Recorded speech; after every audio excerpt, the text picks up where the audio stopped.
आप सबको मालूम है कि ये हमारा राज्य अब 25वां साल का होने जा रहा है। इस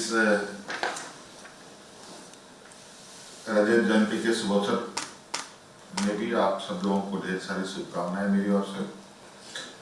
कितने बच्चों ने राज अलग होने के बाद जन्म लिया यहाँ, या उससे पहले किसी का जन्म हुआ राज अलग होने से पहले यहाँ पर? सब 2000 के बाद आप सब लोगों का जन्म हुआ है। वाह, तब तो आप लोगों ने बहुत मतलब राज का जन्म और आप लोगों का जन्म एक ही लगभग के हैं। आप सब लोगों को बहुत बहुत शुभकामनाएं। तो आप सब लोग देख रहे हैं बच्चों कि हम लोगों ने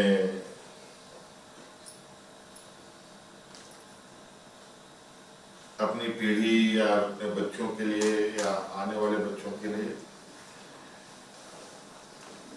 अलग अलग माध्यमों से उनको एक बेहतर दिशा दे सकें, बेहतर जीवन यापन करने का उनके मानसिक, सामाजिक, शैक्षणिक और आर्थिक रूप से वो मजबूत हों। और सबका एक अलग अलग चरणबद्ध प्रक्रिया है। इसीलिए middle school, high school, college, उसके बाद एक देश के आम नागरिक की तरह आपको अपना जीवन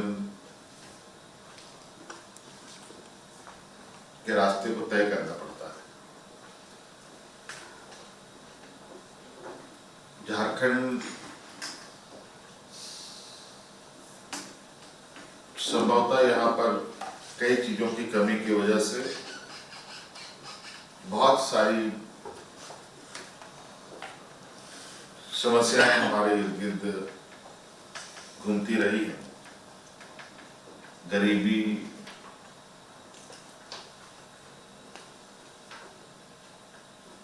सबसे बड़ा विषय रहा, क्योंकि गरीब होना किसी भी व्यक्ति के लिए बहुत बड़ा एक ऐसा कारक है जिसके माध्यम से वो ना वो आगे कुछ सोच सकता है, ना आगे कुछ समझ सकता है, ना आगे कुछ कर सकता है।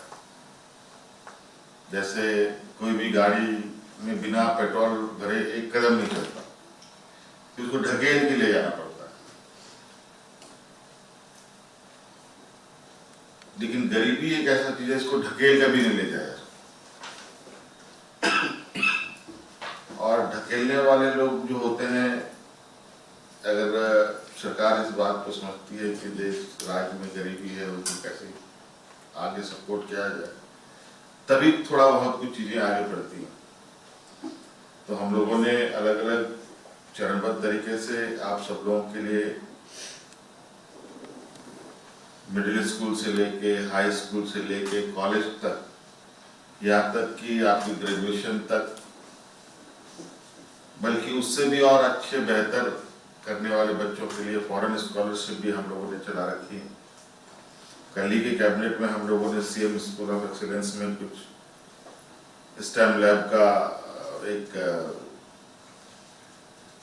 ये बनाया है, ये पारित किया है कि सभी स्कूलों में ये लैब इंस्टॉल हो, जिससे बच्चे को और बेहतर शिक्षा प्रदान हो सके।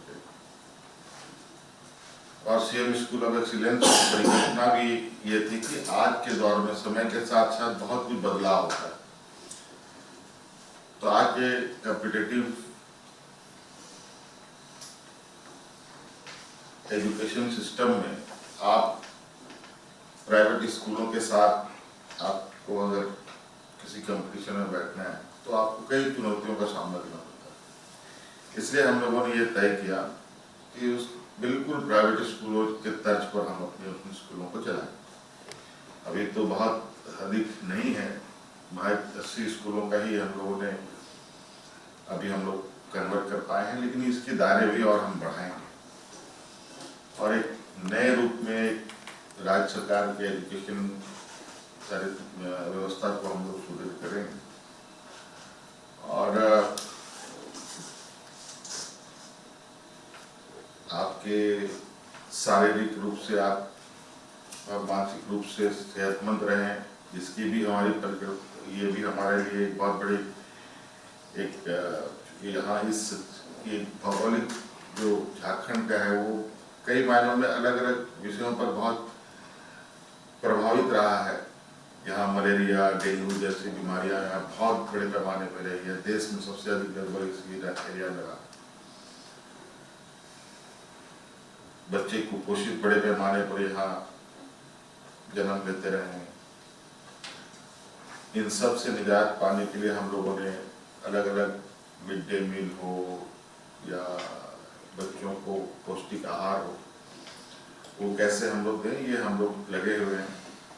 और हमारा ये है कि आप लोग इतने 10 आए हैं, आप 10 बच्चे और 10 बच्चों को इन्फ्लुएंस कर सकते हैं कि सरकार के बहुत सारे आज ऐसे भी लोग हैं जिनको पता नहीं है कि ये योजना का लाभ कैसे लिया जाता है। आप लोग उन 10 को, हम नहीं कहेंगे कि आप पूरे 50-100 लोगों को कीजिए, आप एक बच्चे को आपको अगर लाभ मिल रहा है उस सारा लाभ उसको कैसे मिले उसको आप गाइड करें।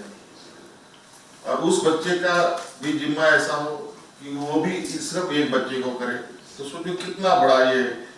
बहुत सारे बच्चे आज के दिन में भी जानकारी के अभाव में चीजों का लाभ नहीं ले पाते हैं।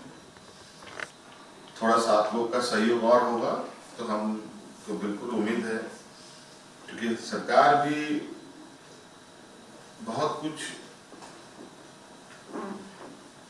बहुत व्यक्तिगत स्तर पर जाकर काम नहीं कर पाती। इसके लिए आपको सरकार का एक अभिन्न अंग के रूप में भी आप अपने आप को देखिए कि ये सरकार हमारे लिए दी है, तो हम अधिक से अधिक इसका लाभ कैसे लें।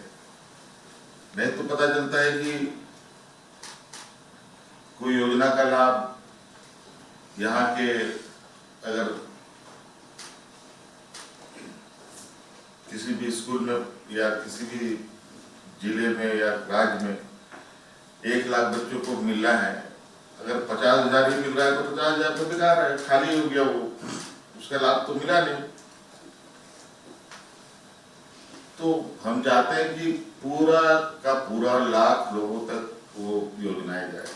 तो आप एक को मदद करेंगे, वो एक को मदद करेगा, वो एक को मदद करेगा, तो संभवतः ये सारी चीजें धीरे धीरे हम लोग की हर योजना जमीनी स्तर तक उसको प्रभावित करेगा। तो कई ऐसी चीजें हैं बात करने के लिए। तो आप लोग को ये सारी जानकारी है, मुझे बहुत अच्छा लगा कि आप लोग सरकार के योजनाओं का लाभ ले रहे हैं और उससे आप सब लोगों को फायदा भी है। और आपको पता है कि हम लोग बच्चों को जो झारखंड बोर्ड, CBSE बोर्ड या SSC बोर्ड के जो बच्चे हैं, सभी बच्चों को जो 1st, 2nd, 3rd आते हैं, चाहे आर्ट्स में हो, कॉमर्स में हो, साइंस में हो, किसी भी सेक्शन में, उन सब को क्रमशः 3 लाख, 2 लाख, 1 लाख रुपए का आर्थिक सहायता भी देते हैं। बल्कि उसके साथ साथ हम लोग आज के दिन में ये लैपटॉप भी देते हैं और एक मोबाइल भी देते हैं। सभी जितने भी बच्चे हैं झारखंड, जो जितने 1st, 2nd, 3rd आए, और ये लगातार हम दे रहे हैं। ये जब हम सरकार में आए, हम उसी समय से हमने इसको शुरू किया था, लेकिन बीच में हमारे सरकार में नहीं रहने से वो फिर बंद हो गया था। फिर हम आए, फिर हमने उसको चलाया, और अभी बहुत कुछ करना है। यहाँ तक अभी बात खत्म नहीं होगी। ये हर बार कुछ न कुछ नए नए प्रयोग करने पड़ते हैं।